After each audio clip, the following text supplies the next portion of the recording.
Hey, welcome to the channel. My name is Jason, and here I talk about all things story. The story I'm talking about today is episode 65 of my ongoing series, Worth 1,000 Words, where I write a 1,000 words short story based on a piece of artwork. Feels good to be back. I know I took a break for NaNoWriMo for 30 days. It might be even more than 30 days. I think I probably should have released a video last Friday, but oh well. Here I am today, and if you'd like to hear about my NaNoWriMo experience, or maybe a little bit about what I wrote, check out the card here, maybe, I think it is. But anyway, I had a tough time choosing a piece of artwork. Nothing was feeling very inspiring to me. I did find one, obviously, because here's the video, and it was different. There were two figures not in action, but I don't want to spoil it. You'll see more when I talk about the artwork. But it is very bleak piece of artwork, and so for that I had to find some very bleak music, and I went back to my old favorite, Camera Height, and I listened to one called The Nest. So that came out in,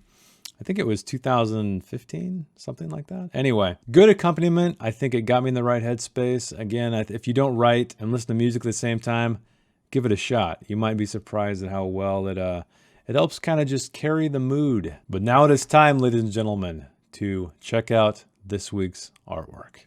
This week's artwork is titled Repeater, and it's by an artist named Alexander Akart from Toyati, Russia.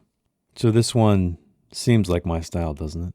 We have a bleak landscape. We have these Geigerian figures standing in the snow in this desolate landscape, and they look like they were human at one point, perhaps. Their screams are frozen in time, and they have these antennas sticking out of their head, and they're all just connected to, looks like, to this lamppost and then to another one in the background. And we have the suggestion of a city.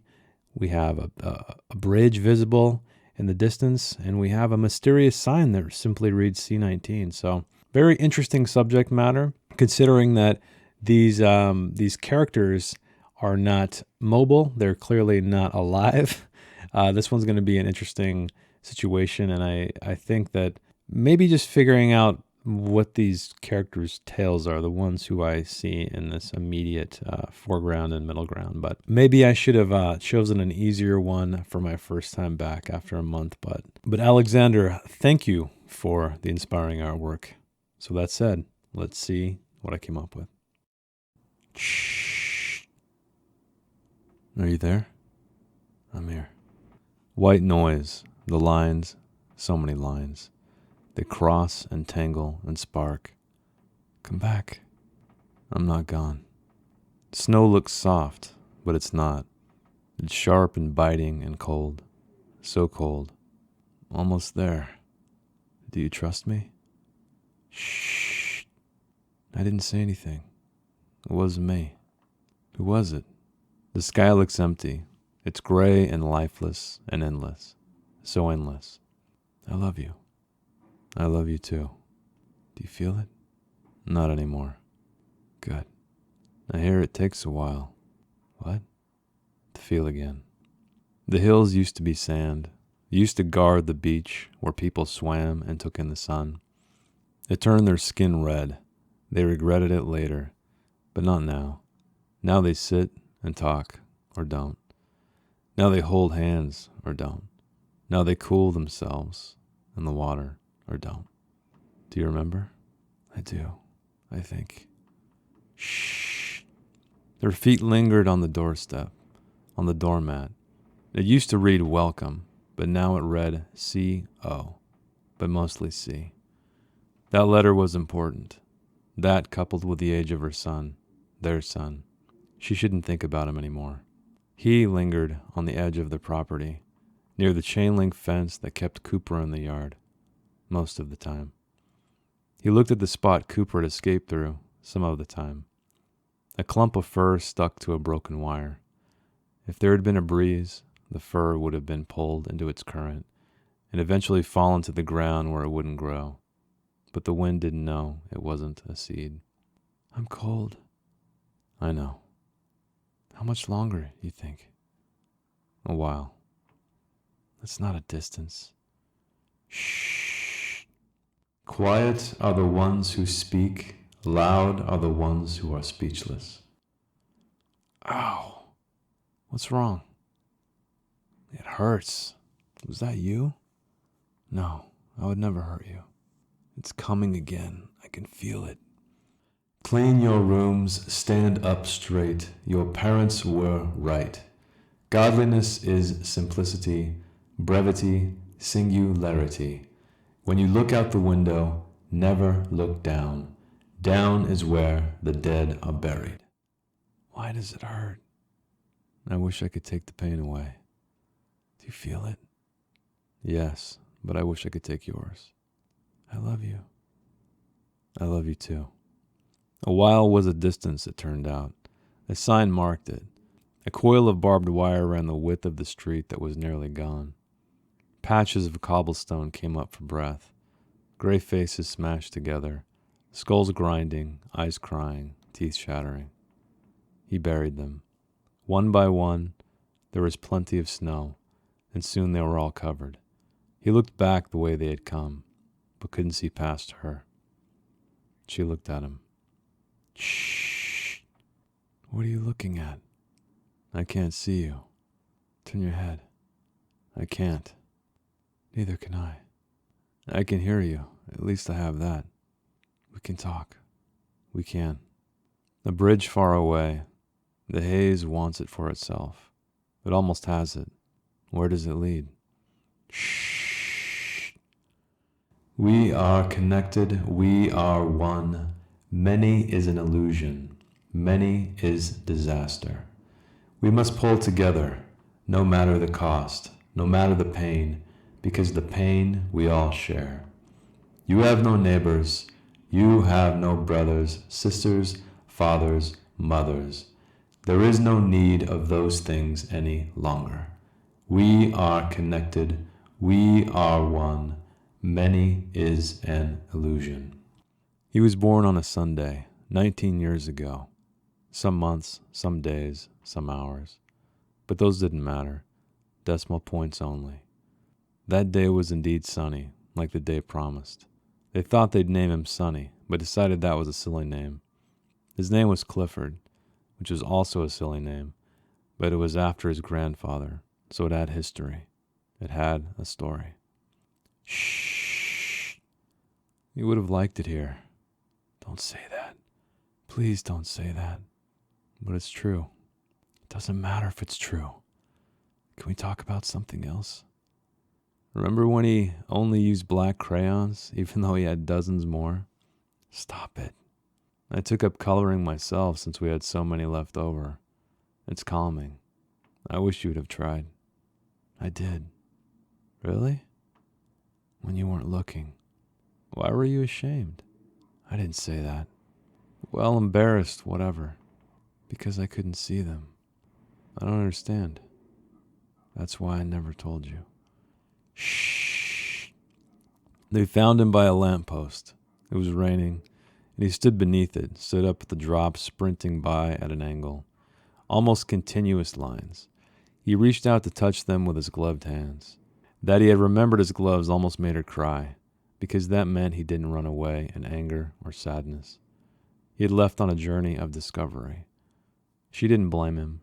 She let him discover until he was satisfied, until he turned around toward home, toward his family, who didn't approach because they didn't need to. Shh. It is said that there is a man and a woman. That is not true. There is only one. If you do not accept this fact, then you will be tread upon, like the dead, because we will never look down. Always forward, always to where the sun rises or sets, even though there is no sun. You have no sun. Shh. The snow was horrifying. She held in her scream. He was horrifying, from her view that she would soon forget when the next transmission came. In a sarcophagus of corroded steel, he stood. From his head, a tower of twisted wire rose that sparked from time to time, and from his left shoulder grew a cable connected to a lamppost, connected to her. He faced the sign that had been the sign for them to stop. They had stopped for too long. She had just wanted to look over that hill, to see the sun again. They had a son. Shh. you there? I'm here. So it began with a hiss, as you can see here, but you've heard the story already, so it changed to a shh. Now, I think the interesting thing about this story to me is how it differs quite a bit from reading it versus hearing it, I think. Because the shh could sound like, and I played with that. It sounds like someone going shh rather than radio static. I don't know. I feel like that's the one weak point about this whole thing is the differentiation between reading it and hearing it. Typically, I don't like to try to do radio dramas, but you could tell I added some little bit of effects on the transmission anyway to differentiate the voice. And this really was an exercise in kind of balancing just line by line dialogue essentially and brief description and just really small scenes, just fragments of scenes, I guess. And it's funny because when I read a book like this, a friend of mine, he writes very similarly in dialogue where it's just kind of this back and forth, back and forth, back and forth without any kind of like body language or he said, she said. I mean, once you establish who is speaking, he kind of stops it and it's just like a back and forth until maybe you need to switch up that cadence a bit. But because it was already broken up with a lot of description and radio static, I didn't think it was necessary. And I think part of it was interesting because of the confusion. It doesn't really necessarily have to be the husband or the wife speaking, I don't think. I know that was kind of tripped me up a little bit when I was reading it back because I felt like I was creating kind of this back and forth of who the husband was, if he was speaking first or she was speaking first. When I read it, I realized, I'm like, well, this could go either way. Like, it doesn't really matter. It's about two people who are having an exchange, who are definitely care about each other. And so that didn't matter. And so I think part of it is interesting is from the written standpoint is you don't know who is saying what.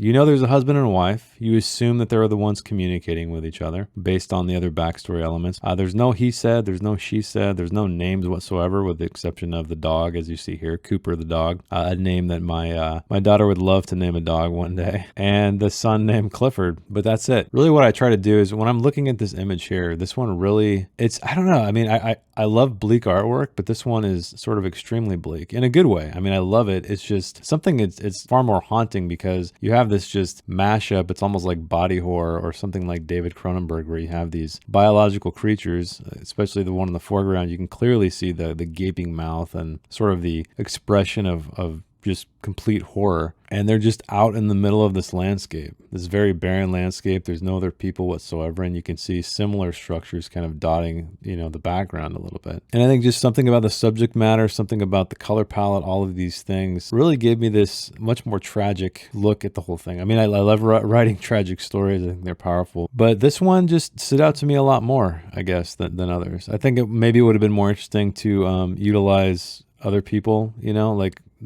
the fate of the other people in the background. But I don't know, there's something that's nice about just two people having an exchange. And if you've read any of my stuff, if you heard me talk about storytelling, I love a small ensemble. I think there's just so much more power when it comes to very few people versus a sprawling cast, unless you have some kind of epic story like Game of Thrones. And here I'm playing with the voice in italics. So due north approximately 1,800 hours. I don't know, that was kind of where I was starting with it. I didn't really know where I was going yet. I didn't know I was going to turn it into a propaganda machine. So you can see there, I changed it. I started out doing something like, it's like a military person just scoping out, like maybe it's a satellite or a tracker or something who spotted these people who are escaping and maybe they're hunting them down. But I turned it into George Orwell's 1984 in a way and just kind of riffed on some lines that, I don't know, they just, simplicity, right? So clean your room, stand up straight, just odd stuff like that, but also have that just familiarity to them, I guess. It's almost like they are,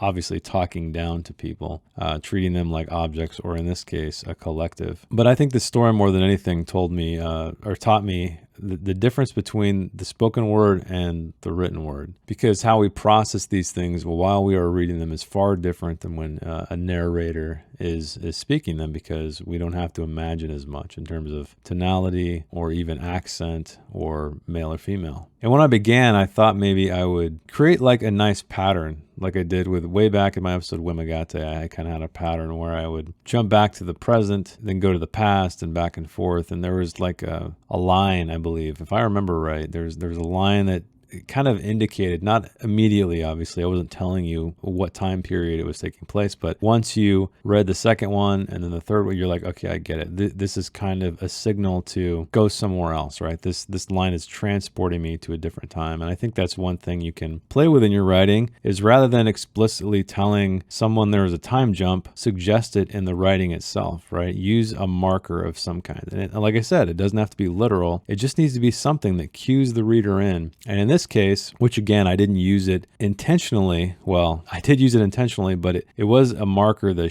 radio static was a marker to separate sections. However, I didn't get it lined up as much as I would like. It would have been nice if there was a pattern to it. I think it would have been easier to read. Obviously, if you're listening to it, you know what's going on. You can tell that there's these breaks of these radio static, whereas opposed if you're reading it, you may think someone is just saying shush. You know, in hindsight too, I like the chaotic nature of it. I think looking at this picture, there really is no order to it. I think that if anything, if there is any kind of consciousness or remnants of consciousness in these people who are turned into these machines, there wouldn't necessarily be an order to it. Again, that would have been a great like guidepost for the reader, I think, just to cue them in that, okay, this is the change. Now I'm somewhere else. And hopefully you picked up the significance of the C-19, the Clifford, who is 19 years old. I try to do that a lot when I see these things. I try to find markers on the page or on the art where I want to, ascribe some significance to them, right? Because that's all I have to work with. And so for whatever reason, I decided that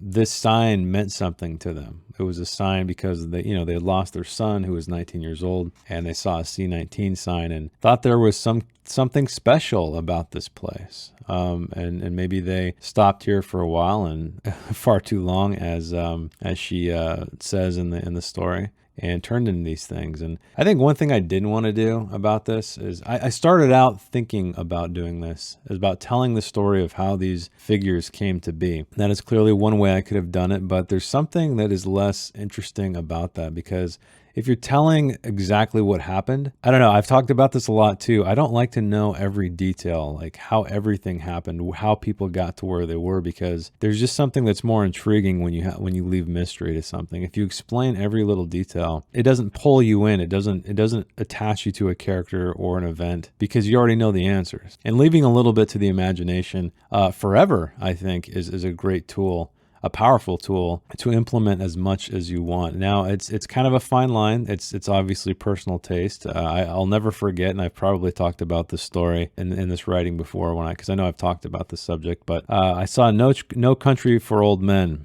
in the theater. Amazing movie. It's one of my favorites. I've watched it more than a few times. Great performances. I love Cormac McCarthy as a writer too. I've read the novel. And if you remember the end of the film, if you have seen the film, if you haven't seen it, please go see the film. These two old men just having a conversation.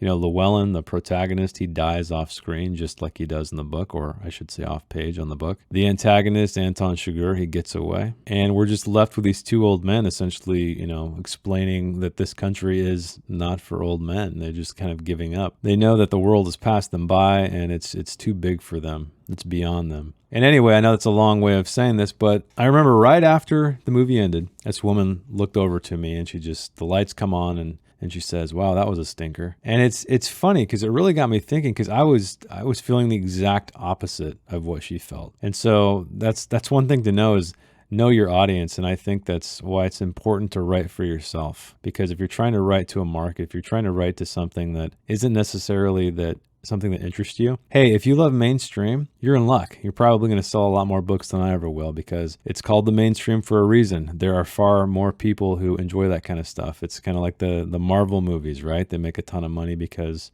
average people with average tastes like that kind of stuff. I'm not drawn to it. And so I tend to write to my tastes, and I can only assume there's, at least a few of me out there, or people like me out there, who will get something out of what I write. And so I think that a lot of people struggle with that too. And I know this is kind of turning into a weird chat and not so much about the story, but I think it's important because a lot of people, when they get into writing, they think, especially because it's self-publishing now, right? There's plenty of self-published authors that make 6-7 figures. It's pretty insane how well people can do now. And so they kind of get that bug. They want to make a lot of money. And so a lot of times they chase trends, and then they find it unsatisfying, and then they quit. And so I think that's really important, is you need to find something you're passionate about, whatever it may be, because I guarantee you with all the people in the world, you're going to find an audience. So just stick with it. I'm a huge fan of like independent films, darker stuff, clearly, like this artwork. And so, my niche is much, much smaller, but there's plenty of people out there, I'm sure, who enjoy that kind of stuff. And so that's who my stories are for. They're not for the mainstream. I know that. And I think knowing where you stand in that regard is extremely important, because then you'll never be disappointed. Because if you already know that you write to an audience that is extremely small, you're never going to expect